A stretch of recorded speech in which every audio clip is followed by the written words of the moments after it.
Aku mau jelasin kenapa orang yang komen gini gak akan relate dengan konten di video yang aku buat sebelumnya. Aku gak mau ngajak gelut orang yang komen, jadi aku tutup namanya. Yang aku gak suka adalah pemikiran itu sendiri, dimana keberuntungan tuh gak ada. Keberuntungan tuh ada rumusnya loh. Gak yakin bakal didengerin, but I will say it anyway. Setelah aku pikir-pikir, kenapa ya kok ada orang yang berpikir keberuntungan itu gak ada? Itu alasannya ada dua. Di seumur hidupnya dia berusaha dan kebetulan dia selalu berhasil. Yang kedua, dia gak ngelihat sekelilingnya, jadi sudut pandangnya dia itu ya punya dirinya sendiri doang. Yang aku gak suka adalah orang-orang ini tuh kebanyakan berpikir orang lain tuh gagal karena kurang atau sama sekali tidak berusaha, yang dimana itu tidak benar. Cara yang kakaknya sebut itu jaga kualitas, kasih servis terbaik, dan cari niche, itu bukan cara yang spesial yang nggak diketahui orang. At some point, kalau kamu udah terjun ke industri ini, pasti kamu tahu cara ini karena ada internet dan ada banyak orang baik yang ngasih tahu. Iya memang benar, ada yang malas-malasan. Tapi orang yang beneran niat untuk jadi ilustrator, pastinya dia akan jaga kualitasnya, servisnya bagus, dan cari niche yang sesuai. Dan itu pun belum tentu hasilnya sesuai sama yang diharapkan karena yaitu tadi ada faktor yang kita nggak bisa atur. Apalagi di video aku sebelumnya itu aku merujuk pada orang-orang yang sudah melakukan semua usaha yang bisa dilakukan.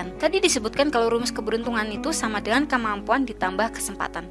Salah besar, karena kesempatan itu sendiri adalah sebuah keberuntungan dan nggak semua orang punya kesempatan yang sama. Aku pernah ada DM yang nanya pendapat aku, "Kak, aku masih kuliah nih, mau jual jasa komisi untuk tambahan biaya. Kira-kira aku bakal sanggup nggak ya? Sementara aku harus gambar di HP. Soalnya orang rumah tuh nggak suka aku gambar, jadi aku harus sembunyi-sembunyi." Lu bayangin tuh kondisinya kayak apa? Ternyata aku ini yang bisa jadi full time artist, gambar komisi di siang bolong di depan PC dengan pen tablet, duduk manis dan nyaman, gak diganggu sama orang rumah aja sebuah keberuntungan dan berkah. Jadi rumus yang benar adalah keberhasilan sama dengan kemampuan ditambah keberuntungan. Dan untuk kalian yang merasa kalian berhasil semata karena skill kalian, aku kasih tahu nih ya, aku pernah nih di X atau Twitter nemu 2 postingan atas bawah. Yang atas seneng nih, bulan ini komisinya 8 slot full di satu hari yang sama. Dar banget lah bulan ini. Yang bawahnya dengan skill yang bisa kita lihat masih lebih bagus, teriak-teriak minta tolong buka urgent commission, gak bisa makan.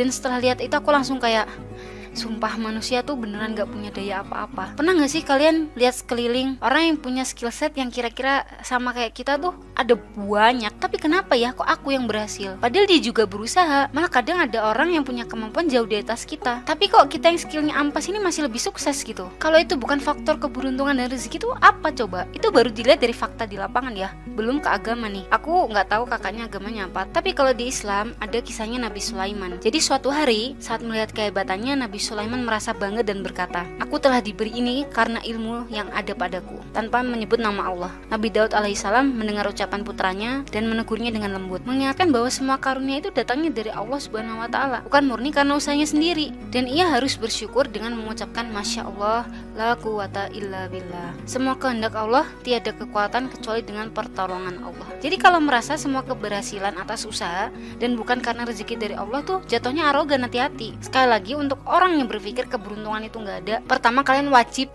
banget bersyukur karena kalian tuh jauh lebih beruntung dari yang kalian kira. Dan yang kedua, cobalah sini napak tanah dan lihat sekeliling kalian. Habis itu kembali ke poin pertama.